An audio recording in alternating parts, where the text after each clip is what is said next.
Hello everyone, welcome back to my channel. आज के इस वीडियो में हम बात करेंगे यूएस वीज़ा रिफ्यूज़ होने के रीज़न्स के बारे में। तो अगर आपका यूएस वीज़ा रिफ्यूज़ हो चुका है या फिर अगर आपका यूएस वीज़ा इंटरव्यू आने वाला है और आप चाहते हैं कि आपका वीज़ा रिफ्यूज़ ना हो, तो इस वीडियो को ज़रूर देखें। तो सबसे पहले आपको समझना होगा 214 बी क्या होता है। सेक्शन 214 बी ये सेक्शन डिस्कस करता है इमिग्रेशन इंटेंट के बारे में। तो आपको ये समझना बहुत ज़रूरी है कि जब आप इंटरव्यू देने जाते हैं तो वीज़ा ऑफिसर आपको एज एन इमिग्रेंट देखता है। इसका ये मतलब है कि वीज़ा ऑफिसर आपको ऐसे देखता है जैसे कि आप यूएस जाकर बस जाएंगे, सेटल हो जाएंगे। आपकी रिस्पॉन्सिबिलिटी यहाँ पर यह है to prove to the satisfaction of the visa officer कि आपका इंटेंशन इमिग्रेशन नहीं है। अगर आप ये प्रूव करने में कामयाब होते हैं, अगर आप वीज़ा ऑफिसर को कन्विंस कर सकते हैं कि आपका इमिग्रेशन इंटेंशन नहीं है, आप यूएस एज अ टूरिस्ट जा रहे हैं या फिर जो भी आपका रीज़न यूएस जाने का, अगर आप कन्विंस कर सकते हैं वीज़ा ऑफिसर को, तो आपको ये वीज़ा मिल जाएगा। नेक्स्ट सेक्शन जो हम डिस्कस करेंगे वो है सेक्शन 221 जी। इस रीज़न के कारण भी आपका वीज़ा रिफ्यूज़ हो सकता है। मान लीजिए आपका एप्लीकेशन इनकम्प्लीट है, मान लीजिए आपसे कुछ डॉक्यूमेंट मांगा गया, आप वो डॉक्यूमेंट नहीं दे पाए वीज़ा ऑफिसर को, तो आपका वीज़ा अंडर सेक्शन 221 जी रिफ्यूज़ हो जाएगा। तो चलिए उन सिचुएशंस को डिस्कस करते हैं जिसके कारण आपका यूएस वीज़ा रिफ्यूज़ किया जा सकता है। पहला सिचुएशन जो कि सबसे इम्पॉर्टेंट है, अगर आपका टाइज अपने कंट्री के साथ वीक है तो आपका यूएस वीज़ा रिफ्यूज़ हो सकता है। इसका क्या मतलब है weak ties to home country? तो टाइज का मतलब ये होता है कि आपका कनेक्शन अपने कंट्री के साथ कैसा है। तो चलिए समझते हैं इजी लैंग्वेज में। अगर आपकी फैमिली है आपके देश में तो आपका एक स्ट्रॉन्ग कनेक्शन है। अगर आपके पास काफ़ी प्रॉपर्टीज़ हैं तो आपका स्ट्रॉन्ग कनेक्शन है अपने कंट्री के साथ। तो ऐसा इसलिए होता है, इस एग्जाम्पल से समझते हैं। अगर आप अनएम्प्लॉयड हैं, आपके पास कोई भी काम नहीं है, आप जॉबलेस हैं, तो आपका वीक है कनेक्शन अपने कंट्री के साथ, और इस सिचुएशन में अगर आपको यूएस वीज़ा दिया जाता है तो शायद आप अपने मुल्क लौटे ना, क्योंकि आपका ऑलरेडी आपके पास जॉब नहीं है, आपका कनेक्शन वीक है। अगर आपको यूएस वीज़ा मिलता है तो आप शायद वहाँ जाकर काम करने लगेंगे। इसलिए यूएस वीज़ा ऑफिसर आपसे बहुत सारे क्वेश्चन पूछेंगे जिससे वो ये चेक करेंगे कि आपका टाइज अपने कंट्री के साथ स्ट्रांग है या वीक है। तो पहला सिचुएशन हमने डिस्कस कर लिया, अनएम्प्लॉयमेंट। तो अगर आप के पास जॉब नहीं है, अगर आप अनएम्प्लॉयड हैं, आपका सिचुएशन वीक है इस सिचुएशन में। बट अगर आप अपना बिजनेस करते हैं तो आप इसके बारे में वीज़ा ऑफिसर को बता सकते हैं कि आपका अपना बिजनेस है। दूसरा सिचुएशन, आप मैरिड नहीं हैं। अगर आप मैरिड हैं तो आपके कंट्री में आपकी वाइफ होगी, आपके बच्चे होंगे। तो अगर आपको यूएस टूरिस्ट वीज़ा मिलता है तो आप वापस अपने मुल्क लौटेंगे क्योंकि आपकी फैमिली आपके कंट्री में है। बट अगर आप मैरिड नहीं हैं तो यहाँ पर शायद थोड़ा सा वीक आपका टाइज हो सकता है। थर्ड सिचुएशन सेम है सेकंड सिचुएशन जैसा। सेकंड सिचुएशन में हम बात कर रहे थे वाइफ और बच्चों के बारे में। थर्ड सिचुएशन में हम बात कर रहे हैं फैमिली इन जनरल के बारे में। तो मान लीजिए आप बैचलर हैं, तो आपके पेरेंट्स आपकी फैमिली है, आपके रिलेटिव्स आपके फैमिली हैं। बट इस सिचुएशन में सोचिए कि आपके बहुत सारे फैमिली मेम्बर्स इंडिया में नहीं हैं, यूएस में हैं। तो आपका फैमिली टाइज इंडिया के साथ वीक है क्योंकि आपके बहुत सारे फैमिली मेम्बर्स इंडिया में नहीं हैं। तो अगर आपको ये वीज़ा मिलता है तो आप भी शायद उनके साथ यूएस में जाके सेटल हो जाएं। फोर्थ सिचुएशन जिससे आप ये प्रूव कर सकते हैं कि आपका टाइज अपने कंट्री के साथ स्ट्रांग है, आप किसी ग्रुप के मेंबर हैं। फिफ्थ सिचुएशन ये काफ़ी इम्पॉर्टेंट है, आपके पास इन्वेस्टमेंट नहीं है, आपके पास अपने कंट्री में प्रॉपर्टी नहीं है। तो देखिए क्या होता है कि आपका अगर काफ़ी इन्वेस्टमेंट है अपने कंट्री के साथ तो ये आपको अपने कंट्री के साथ कनेक्ट करता है, लिंक करता है। अगर आपका प्रॉपर्टीज़ है तो आपको एक रीज़न है अपने कंट्री में रहने का। तो इस सिचुएशन को एक अच्छे और कंप्लीट एग्जांपल के साथ पेश करना चाहूँगा। मान लीजिए आप अनएम्प्लॉयड हैं, आप जॉबलेस हैं, आपकी शादी भी नहीं हुई है, आपके पास कुछ इन्वेस्टमेंट प्रॉपर्टीज़ भी नहीं है। तो आप ऑब्वियसली अगर आपको टूरिस्ट वीज़ा मिलता है तो चांसेस है कि आप यूएस जाके सेटल हो जाएंगे। अब इन पांच सिचुएशन में हम डिस्कस कर रहे हैं from the perspective of somebody जो कि एक फैमिली मैन हो या फिर शादी की एज वाला पर्सन हो। बट समबडी यंगस्टर के बारे में बात करते हैं जो कि अभी पढ़ ही रहा है, तो उसके लिए ये 5 अप्लाई नहीं होता है।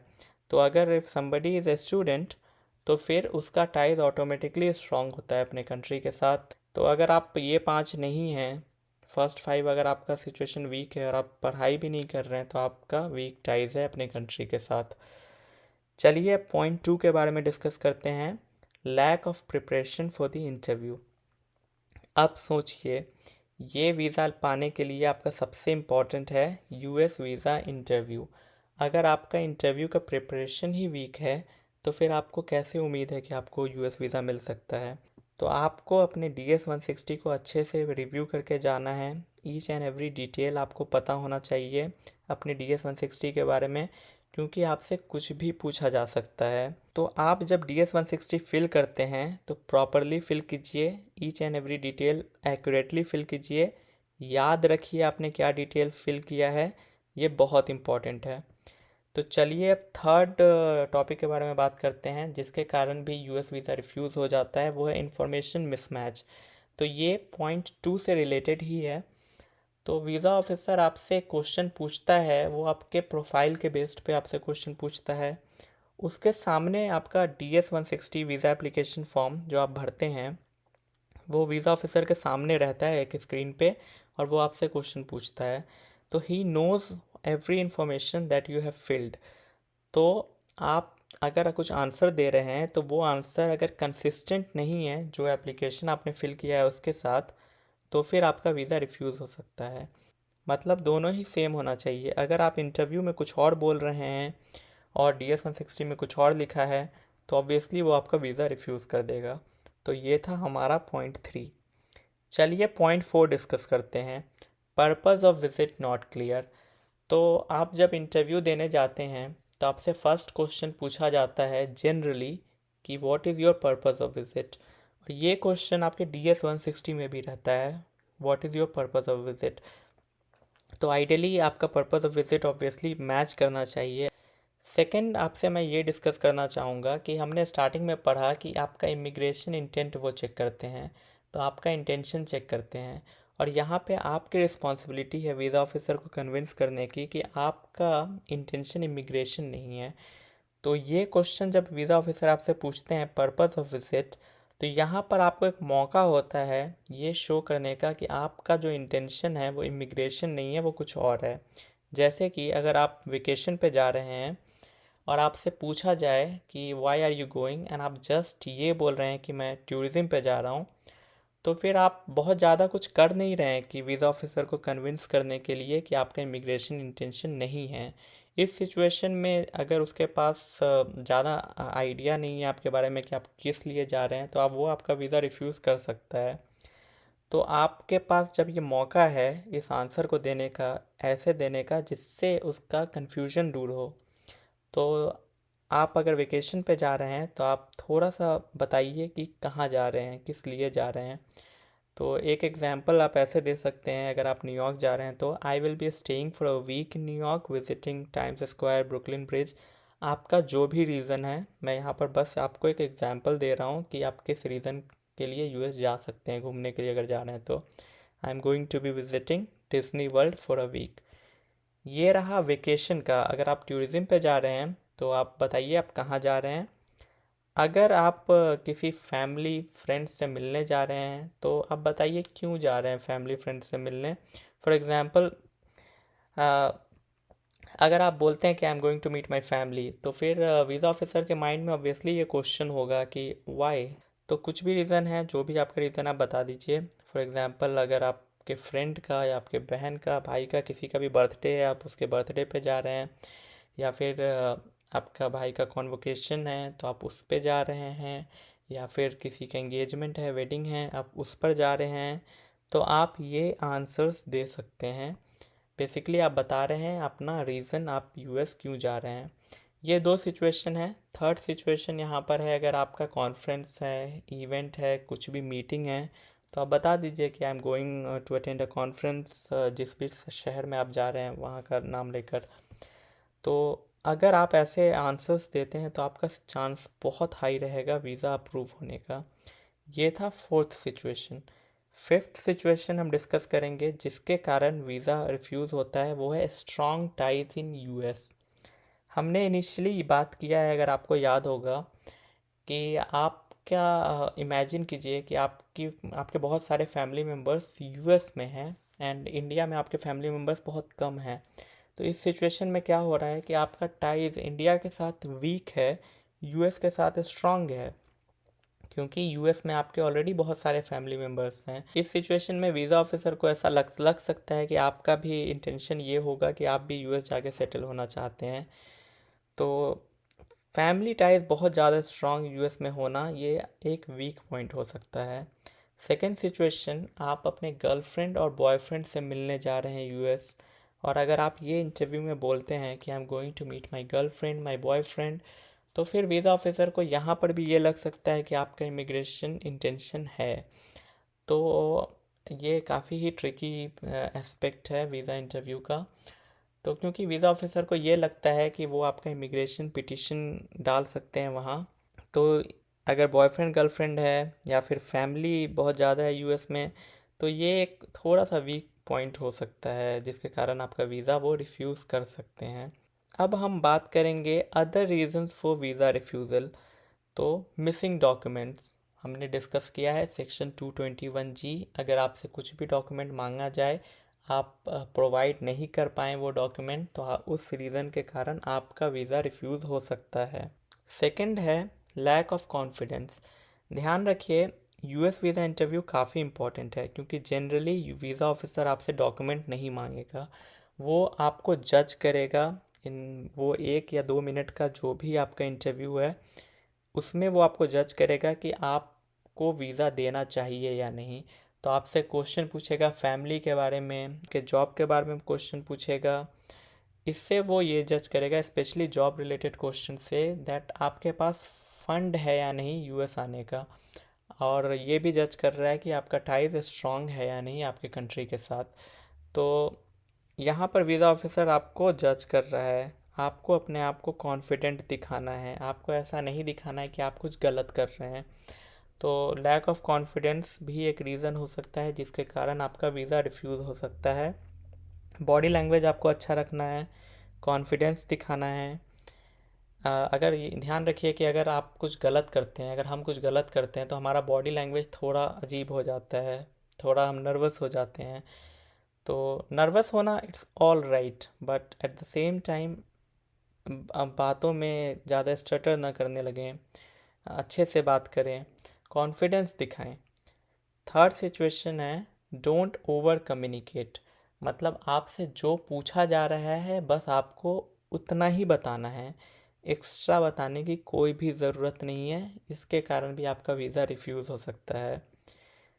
फोर्थ सिचुएशन है लेंथ ऑफ स्टे। मान लीजिए आपसे पूछा जाए कि आप यूएस कितने दिनों के लिए जा रहे हैं, और आप बोल दें कि मैं यूएस 6 मंथ के लिए जा रहा हूँ, और ये आपका फर्स्ट टाइम विज़िट है, और आप बोल रहे हैं कि आप किसी मीटिंग के लिए जा रहे हैं।